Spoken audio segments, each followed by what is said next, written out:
This podcast is sponsored by nobody. Hey dudes, welcome to Splat from the Past, the ladies themed horror and sci-fi show where things can get totally radical. Today is my first show back in 2 weeks. I'm all moved in the new place. It's great. It's going to take time getting used to, but I'm okay, and it's all good. Now today I'll be talking to Lainie Speiser. Lainie is a New York-based porn publicist. She has been with Penthouse for forever, practically. She has written several books on sexuality, and she connected me with porn star Ruby Lynn a month ago. And it's going to be a great conversation today. She's awesome. She's an awesome hot lady with hot lips, and it's going to be fabulous. A great way to end Sexy May. This is the last show for May. It's been a short but interesting month. You know, short because I took a 2-week hiatus, but I've got some toe curlers coming up for June summer. Happy birthday, Sharon Gless, one of the most beautiful TV icons, and one of my favorite interviews I've done as far as icons go. Today's her birthday, and all I can say is, happy birthday, Sharon. You are friggin' awesome, and I love you. Also, let's get this out of the way. Trump was convicted with 34 counts. 34 counts. 34 is the new beautiful number. Now, all I ask the judge to do is do the right thing. Also, rest in peace, many people. Morgan Spurlock. His documentary, Supersize Me, got me through my powerhouse weight loss diet back in 2006. I've only eaten at McDonald's maybe 6 times since then. Before then, I ate it every month, a couple times a month for 20 years. And so Morgan Spurlock really made a contribution to a lot of people's health. Rest in peace, Albert S. Ruddy, producer of iconic classic films like The Godfather, The Longest Yard, my first movie I ever saw, Cannonball Run, the Rodney Dangerfield classic Ladybugs. I saw that in the theater with my dad, and we were the only people there, and the classic sitcom Hogan's Heroes, a sad loss to the industry and my childhood. And finally, rest in peace, Elizabeth McRae, a very talented veteran actress, but she will always be Luann Poovey on Gomer Pyle USMC to me. And finally, Richard Sherman. It's a small world after all. Rest in peace, everyone. So yeah, here is my interview with Lainie Speiser. Hello there. Hey, Lainie, welcome to the show. How are you today? Wonderful. Thanks for having me. Yes, thank you for coming on. This is awesome. You're my first guest back from moving hiatus. Oh, where did you move to? I'm still in Modesto. I just live in a better place, that's all. Well, congratulations. Thank you so much. So, going back in time, I heard you say in a previous interview that you were originally on the trajectory of journalism. Were you like the kid who asked everyone questions and was curious about the world and your surroundings? Absolutely, to the point of being very irritating to everybody. I wanted to be a writer first. There were 2 things I was good at in school, and one was writing, and one was art, and if you count being a chatterbox, then that was the third one. But I didn't care much for school, but my parents, being immigrants, wanted my sister and I to do the whole educational thing, and so I chose School of Visual Arts because they weren't so heavy-duty on your academia, but more on your portfolio. So I got accepted as a journalism major there. I did an internship at Spin and all this stuff, and and then 6 months after graduation, I got a job as a publicity assistant for a magazine called Gallery. Which I thought it was an art magazine. At this point, there was another recession. It was early 90s. and jobs were hard to come by. So I was looking into doing PR and publicity because we had to actually take a class in it, and I happened to do well in it without even trying. And I figured, okay, I need a job. I want to work in magazines. That's really how I got. If it wasn't for my love of magazines, I probably would never have gotten into PR or adult entertainment or anything. But it just happened that, like, all my friends in my group were working at magazines. I wanted to do it too, and I got a call from Gallery. I had, a New York Times ad that I answered, and before I went, the person who called me said, you know what Gallery magazine is? And I said, yes, of course. I love Gallery Guide. You know, it's a great art magazine for galleries and all that. And she said, no, it's a men's sophisticate. And I didn't know what that meant either. I thought it was like, magazines like GQ or something like that. And then she said, no, it's a different kind of men's magazine like Playboy. So, I said that's, I felt nothing about nudie stuff here or there except the stuff I used to steal from, like, uncles and my parents and stuff like that. But it wasn't really a thing. And I got the job, and there started history. Yeah, oh my God. Well, so where were your parents immigrants from? My father was born in Uruguay, in South America. His parents were Polish, and they immigrated to South America before he was born, and he got here when he was like 19. And my mom is from Tangiers, Morocco, and she got here when she was in her early 30s. And neither one of them had much education due to financial problems. My mother was one of 8 kids. Wow. My dad grew up in a tenement slum. He quit school when he was 15. My mother quit school like when she was 13. And but very, very smart people. But they definitely wanted that education for us. No matter what. And they even let us pick expensive schools. Not that we didn't have to work our butts off to help pay tuition, but still, it was more than a lot of parents do. Wow. So, your dad was a postal worker? Yeah, he loved that job so much. I can't even tell you.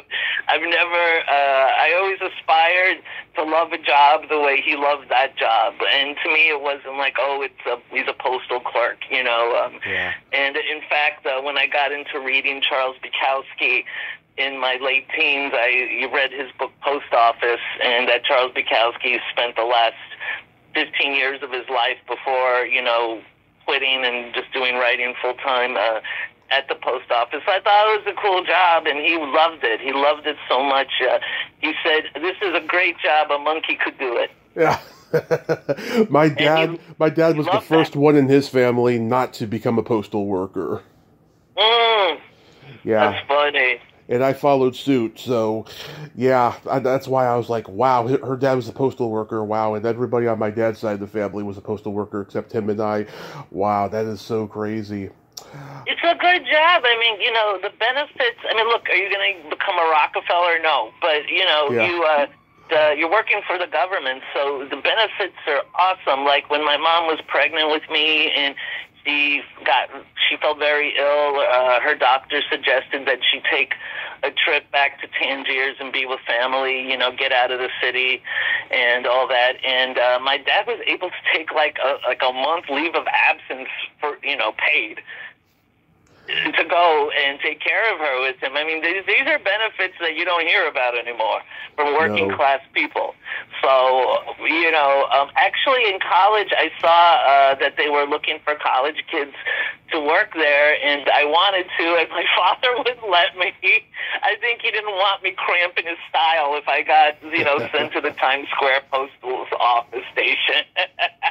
I think he had his own little world there. He had his own thing going on. He didn't want me disrupting it or anything. But it's all hail to the post office. I think it's great. Yeah, that is awesome. What year did you get to Penthouse?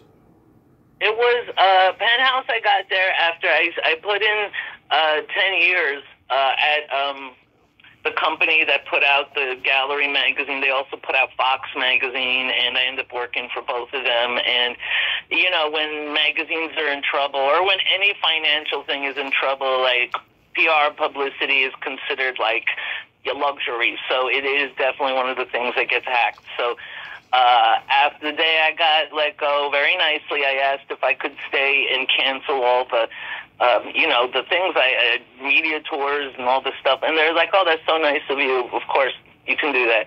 So I was doing it, but as I was doing it, I was to every, like, radio producer, you know, back then with Clear Channel and all that. I said, hi, I have to cancel. It's my last day here. If you know anyone that's looking for work in porn, like, I'm your girl. I said this to every single human being there before I signed out, and they wanted me to because I was fun to work with and stuff. And Glory B, the producer of the Man Cow show, I don't know if you're familiar with that radio show in Chicago. No. Man Cow is a really big deal back then. Oh, Man Cow, yeah. I remember Howard hated him. If you listen to Howard Stern, he used to rail on him all the time and all that. Well, anyway, that producer was friendly. You know, used to work with the head of PR at the Penthouse, and he knew he was looking for a freelancer. So he called and told them about me. So I was so lucky, like literally 2 weeks after my layoff, I started at Penthouse, and this was in late 2001. Yeah. Were you the only female publicist there at the time? You know, who was working there? It was my boss, Mike, guy, and me. You know, publicity is actually a very female job. And it's no matter where you are or what you work for, it is a very female job. And in porn, I actually think it's better to have a female handling the girls and all this stuff because, you know, you keep your head on your shoulders. You're not distracted by, you know, them or one, you know what I mean? You don't get tempted and all that. You can stay on the straight and narrow and do your job. So although I believe at Penthouse I was, but it's not unusual. You know, they had also the head of pet promotions there at the time, which is a little separate division. And she was actually a former Pet of the Year from 1980, this really cool chick, Dottie Meyer. And she was head of all the girls in pet promotions and, you know, made sure that they, you know, were presented well, they looked good, you know. A lot of times there was a lot of advertising parties. You know, back then, Penthouse had a good share of advertisers with, you know, liquor, cigarettes, you know, electronics. So, yeah, Dottie was great. She was very helpful. Did you know Patty Mullen when you were there? Patty Mullen? Yeah. Well, I don't believe so. What department did she work in? Oh no, she was a Penthouse model. No, that must have been before my time. That absolute no. Okay, yeah, she got famous for playing Frankenhooker in the Frank Henenlotter horror movie. Oh my! I love that movie. Yeah, that's her. Yeah, that was definitely before my time. That was probably in the 90s. Yeah, that movie came out, I believe, in the 90s, right? It came out in 1990. She was there like 86, 87, somewhere around there. Yeah. I was in high school during that time, so no. Yeah, she's the only guest who ever hung up on me. Really? What did you do? She asked me if I liked Penthouse, and I spoke too much pot that morning, so I brain farted. I actually don't like Hustler, and I thought that Penthouse was Hustler, so I said, no, I don't. I think it's trashy, and so she hung up on me. Oh, my God. Wow. Well, you know, these girls, I'm telling you, it's like when you join that Penthouse family, especially when you're a pet and you get that necklace, it is like getting a Super Bowl ring or something. It means the world to them. There are women I've met that were pet, I don't even know when, like in the 80s, and somehow our paths crossed, and they still were wearing that necklace. And, you know, if any of the ladies ever lost their necklace or if they got damaged, you know, they would call us. And actually, because of that necklace is the first time I met Dennis Hoff from the Bunny Ranch. His girlfriend God, whose name is suddenly escaping me, Heather something. I'll probably remember when I get off the phone with you. I've had Madame Suzette on here. As it goes, that's what she was a pen. Oh no, it wasn't. It was Sunset Thomas. Yes. Oh yeah, Sunset Thomas. Yeah. It was Sunset Thomas. Why did I think Heather? It was. Yeah, they were together a long time. They were, and they showed up one day. I was still just working there like 3 days a week. So when my boss wasn't there, I was the head honcho and that. And I was called to the thing, and it was an amazing sight. It was Dennis Hoff, Sunset Thomas, who I definitely saw. They already had the Bunny Ranch TV show on HBO out, so I saw her there. And Ron Jeremy, who was his bud. So it was the three of them, and they just showed up. Back then, even though it was after 9/11, the security wasn't crazy tight, and they just and they showed up because she lost her necklace, and they thought that we just had these necklaces laying around the office, which we certainly did not. And but it was cool. Being part of that Penthouse name, you immediately start meeting people that you admired from afar, and it was pretty awesome. Did you come from a sexually open family? Yes and no. My parents being from third world countries, they had their own views. Nudity was definitely not a big deal in my house. People in the summer walking around in their underwear and stuff is totally fine. We had a small house, so if you were using that shower, your dad came in to pee if it was an emergency. It's like the shower curtain. It was an open house, but at the same time, I wasn't really allowed to date officially until college, and my dad had that very Madonna whore complex. But that said, he loved Penthouse magazine before I even worked there, because he's so impressed by Bob Guccione. He did a lot of talk shows about freedom of speech. He did a lot of radio commercials for Omni magazine. My dad was really into people's voices, and he was just in love with his voice, which was pretty amazing, distinctive, deep voice. And but yeah, it was both open but old-fashioned. I was also raised in a semi-Orthodox Jewish home, so I went to yeshiva, and there was that stuff. But I was allowed to watch adult movies. I don't mean porn, but my parents used to take us to rated R movies when we were children all the time. It was sex and all that was, it was violence. I wasn't allowed to watch any cop shows or Starsky and Hutch or anything. I wasn't allowed to watch violent things, but nudity was fine. So it was a little bit of both. And when I did get the job, obviously, the first one, I came home with the magazines, and I showed them, and my father was looking at them, and he's pointing at a woman with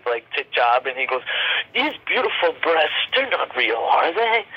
I said, "No, Dad, they're not." And my mom, at gallery, was open leg photo shoots, and so my mom pointed to some girl with badge and says, "I don't understand how anyone wants to see a picture of that. It's just ugly."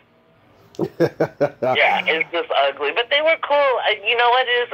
Even when I talk to my girls about breaking it to their parents, and I'm very much please tell your parents that you do this, because you don't want them finding out through your brother's friend or your cousin or whatever. And I said, if they're upset in the beginning, they won't be, or whatever, because they're going to see, A, you're successful, this is legal, you're making money, and B, which should actually be A, you're happy. And my parents saw how happy I was. It's the first time I had a job that I loved so much, and I looked forward to getting up and going to work. And when they saw how much I loved it, they just sort of, okay, I was always the weird kid anyway in the whole family, so it wasn't shocking that I would take a unusual path.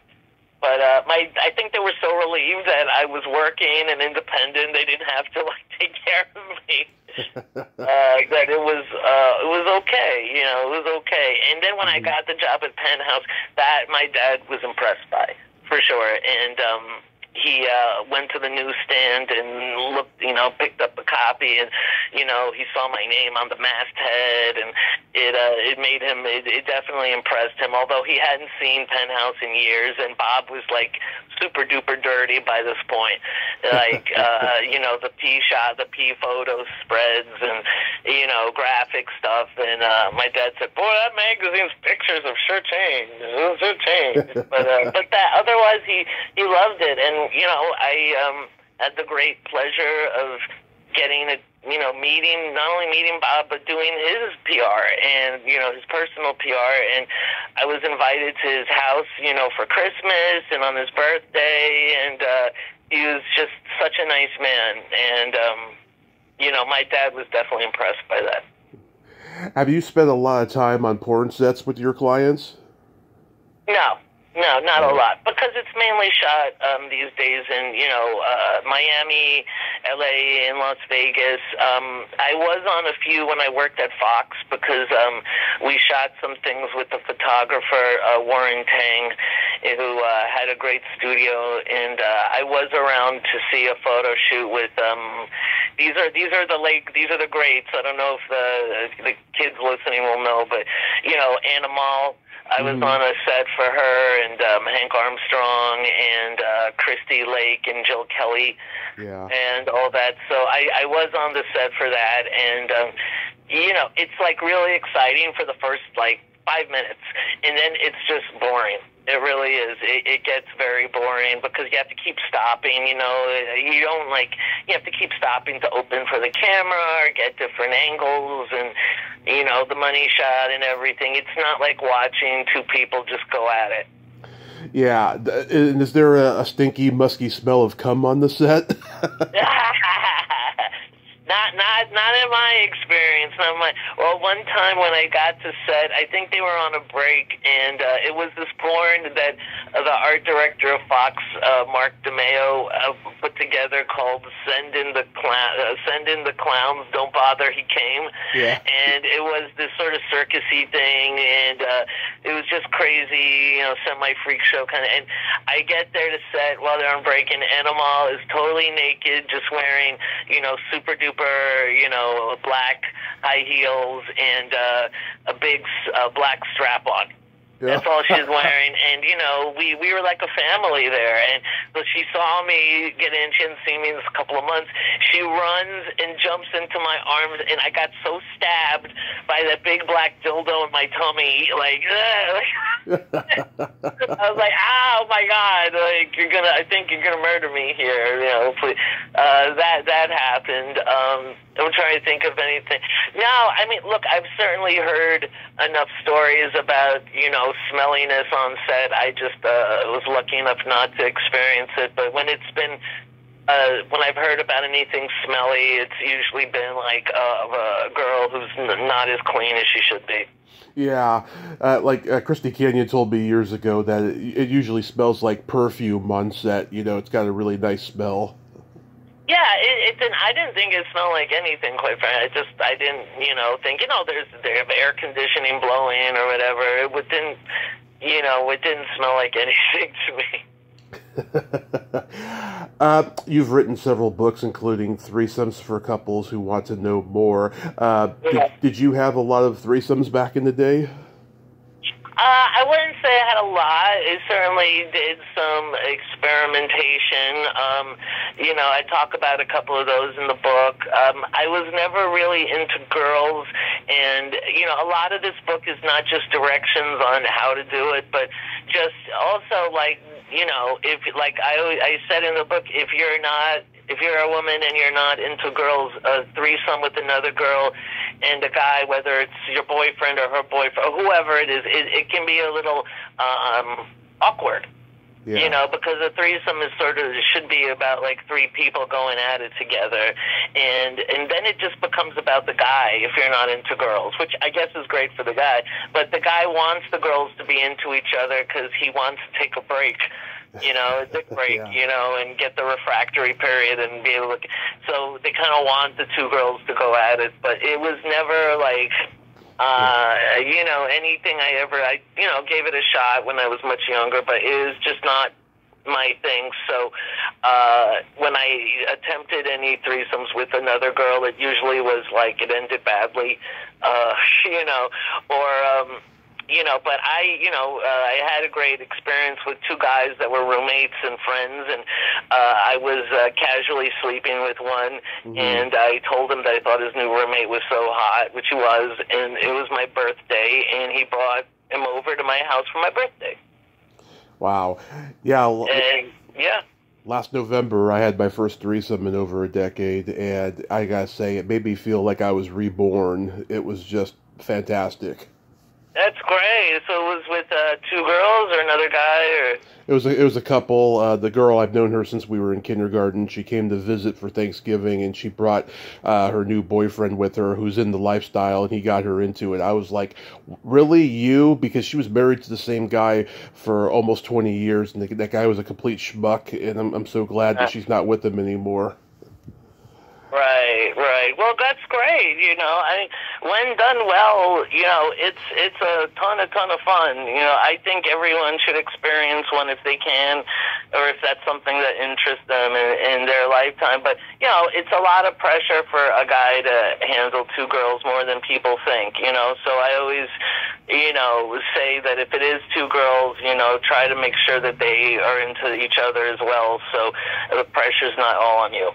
I always say 3 heads are better than 2. That's right. That's right. But that is actually my most popular book of the lot.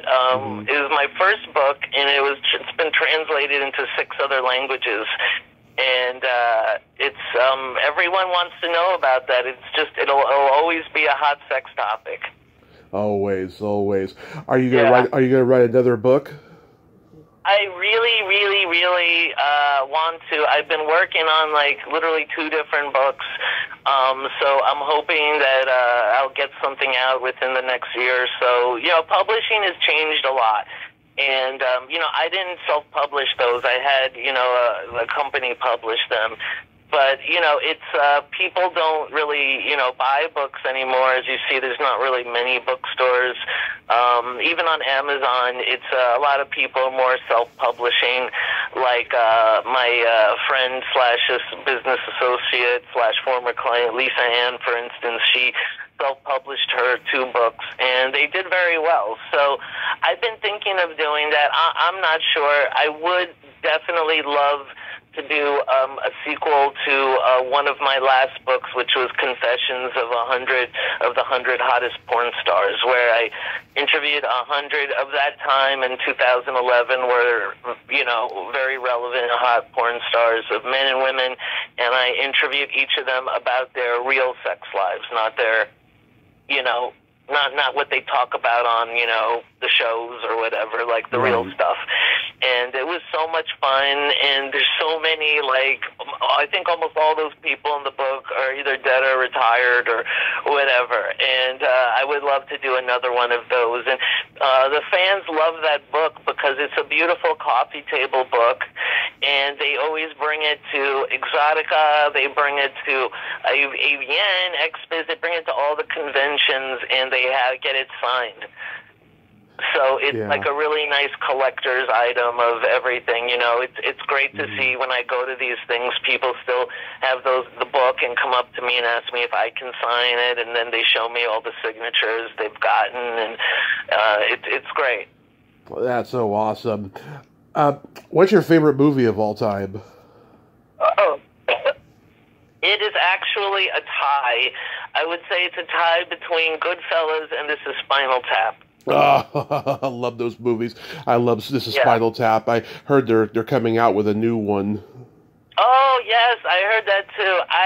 I saw that movie when I was 15 in this really crappy movie theater in Union City, New Jersey I would go to because it was second run or third run movies, and This Is Spinal Tap was a part of a double feature, and it was, I laughed So I was always a big rocker chick. So, you know, I got a lot of references and stuff. And it just made me laugh. And when I pop that shit in my DVD player, it still makes me laugh. And every guy I've ever dated, including my husband now, like, if you're with me, you have to watch this movie, and you better like it. Yes, fucking. You better get it, you better like it, or, like, I don't know if we can be together.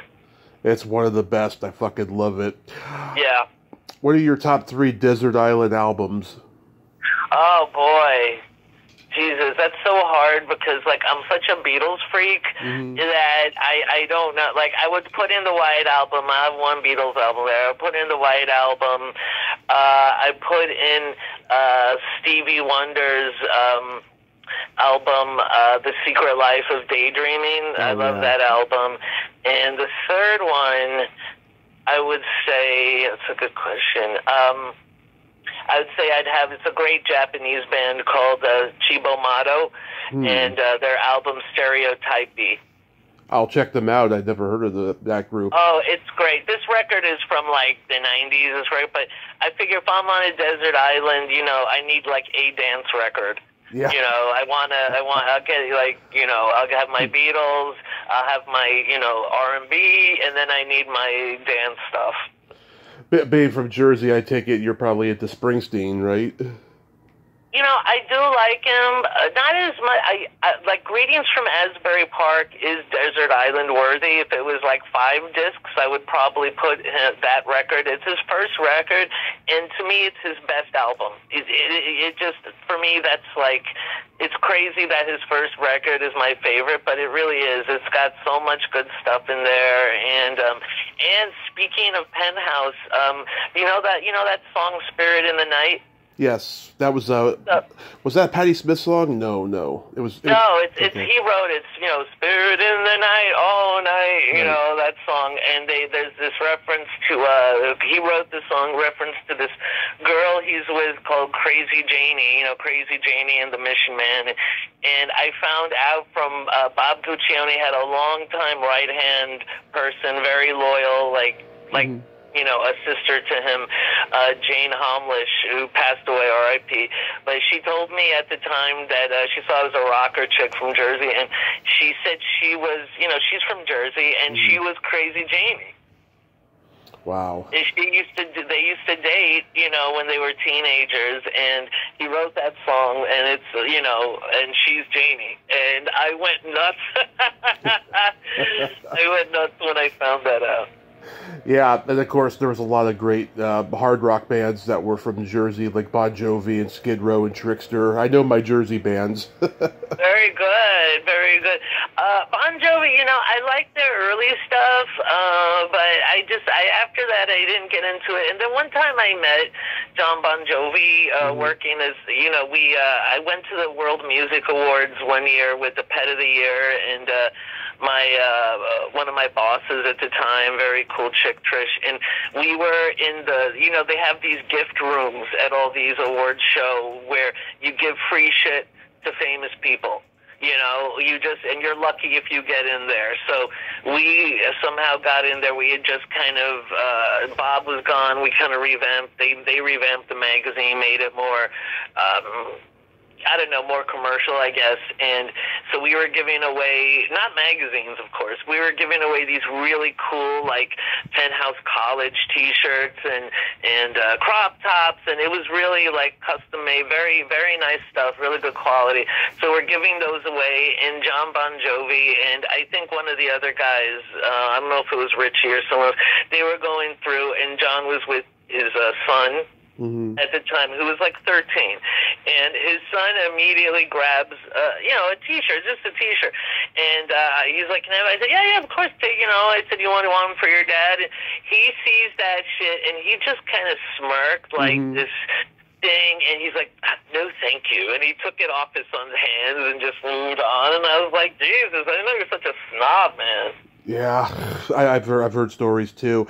Real quick, do you have anything upcoming you'd like to mention? You know, I always have things coming up. I'm going to be having a great event for Pride in June in New York.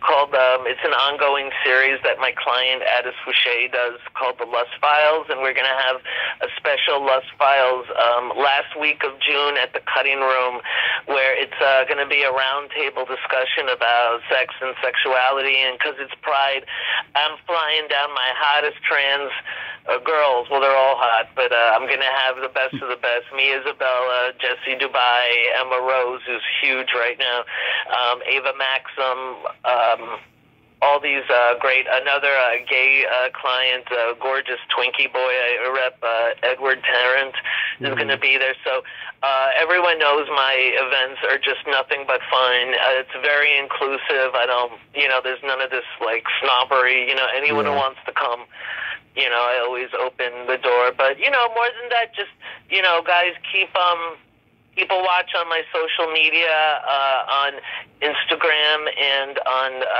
Twitter. I am Miss Lainie. That's MISSLAINIE. So just follow me, and I always am constantly posting everything we're doing. So hopefully my New York friends can come to the event last week of June. Lady, thank you for being my first guest back from hiatus, and thank you for connecting me with Ruby. We had a good time as well last month, and I hope you have a great day, and be safe out there. You too, honey. Have a great weekend, and I'll talk to you soon. Talk to you soon. Okay. Thank you. Bye.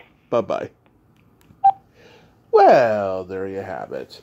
Lainie Speiser. Ain't she a sweetheart? Oh my God, what a ball of energy. I love talking to her. We were on a time limit today. Otherwise, I could have been more engaging, but I loved hearing her talk. She is awesome. Go check out her social media and keep up with her events of her clients and everything. It is so fantastic.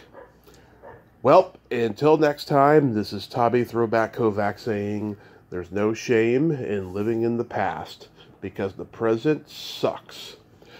Later, dudes!